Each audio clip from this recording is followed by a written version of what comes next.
Christmas is meant to be a magical time.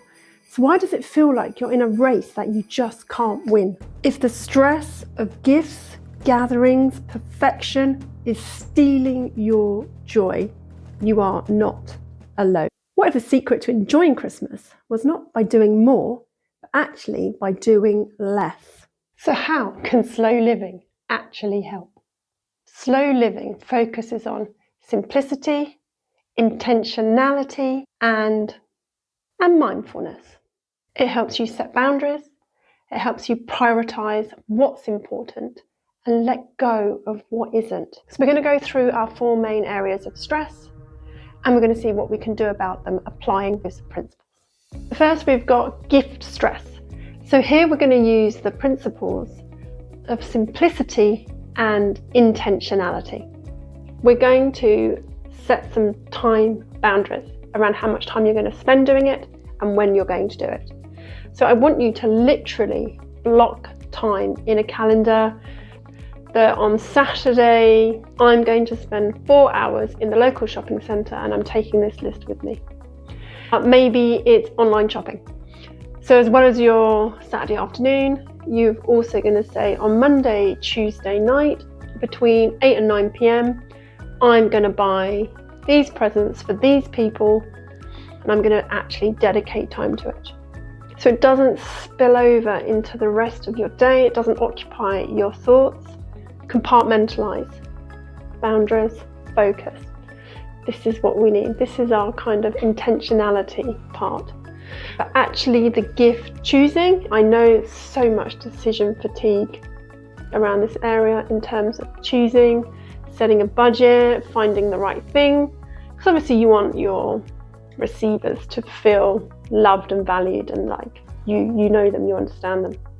Personally, I really like, it's a bit of a cliche, but I really like gifting experiences. So I tend to fall to getting people restaurant vouchers, if that's a bit above the budget for that person.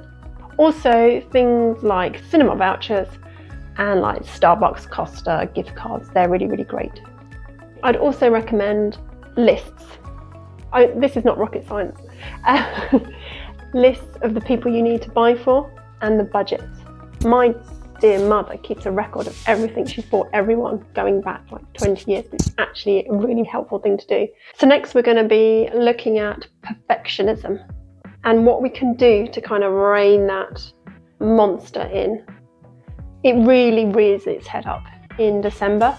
There's a lot of comparison, there's a lot of pressure to create the perfect Christmas, the decorations, the food, thoughtful gift giving, the social obligations. You've got to be the best mother, the best daughter, the best friend. It's a lot. So I want you to learn this new mantra. Take it to heart. Done is better than perfect.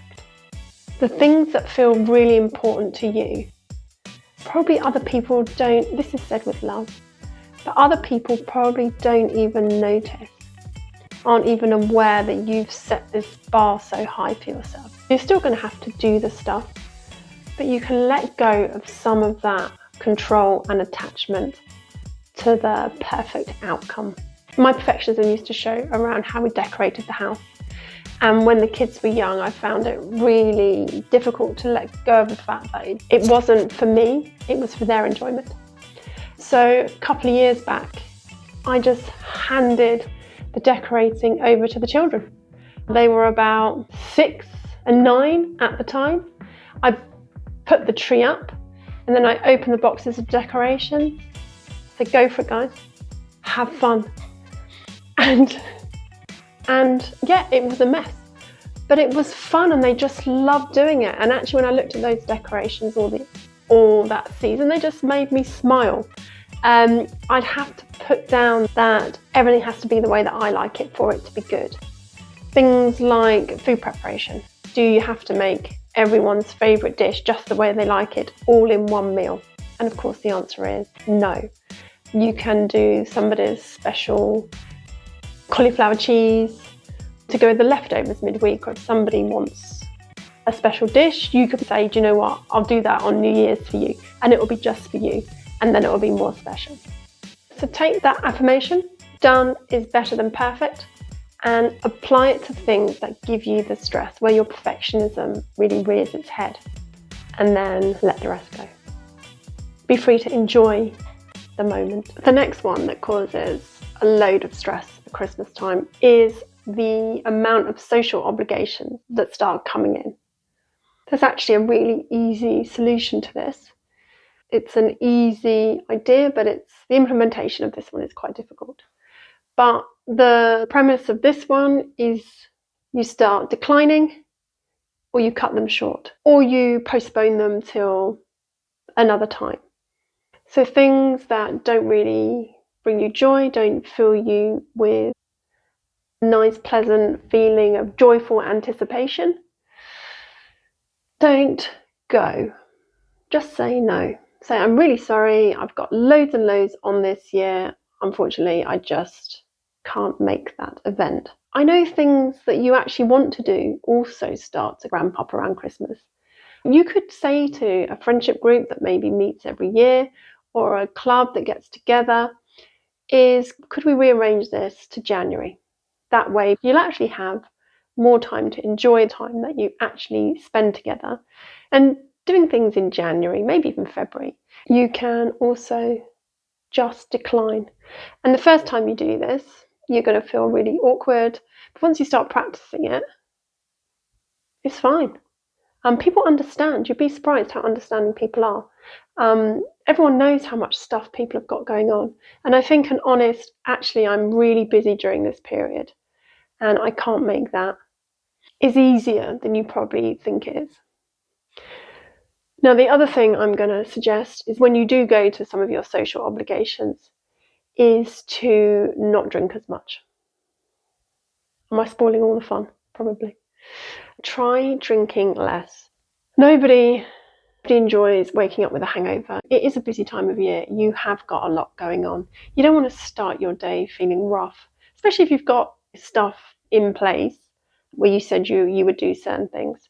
And actually having a hangover, not feeling good, can really undermine all that other work that you're trying to do.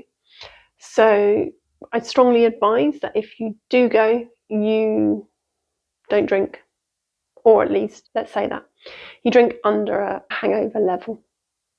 Maybe you could pop in the comments one social obligation that you know you could actually decline.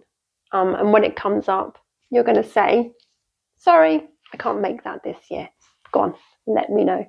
Finally, we're going to look at time management. And again, we're going to use some of the principles of intentionality, simplicity, and a bit of mindfulness to help us with this. I hope you're all appreciating my special Christmas earrings I've put on for you all today. Feeling in the festive spirit? Yeah. If you're finding this helpful, if you're getting value out of this, I'd love it if you could give it a like, because then other people get to see it and we can help a few others along the way. Thank you. So now we're going to look at time management. And this is really crucial around this time of year because there's so much more stuff going on. The diaries are like overflowing. Everything that's going on can be really, really challenging. So you're going to have to diary that stuff. I know that's really basic, but just get the bare bones in a diary so you know what's going on. And we're going to set time aside for certain tasks. Now, a good example of this is wrapping the presents. How many times have you sat down on Christmas Eve at 10 p.m. to wrap the presents, knowing full well it's not a 1 hour job? It can be like a 2, 3, 4 hour job.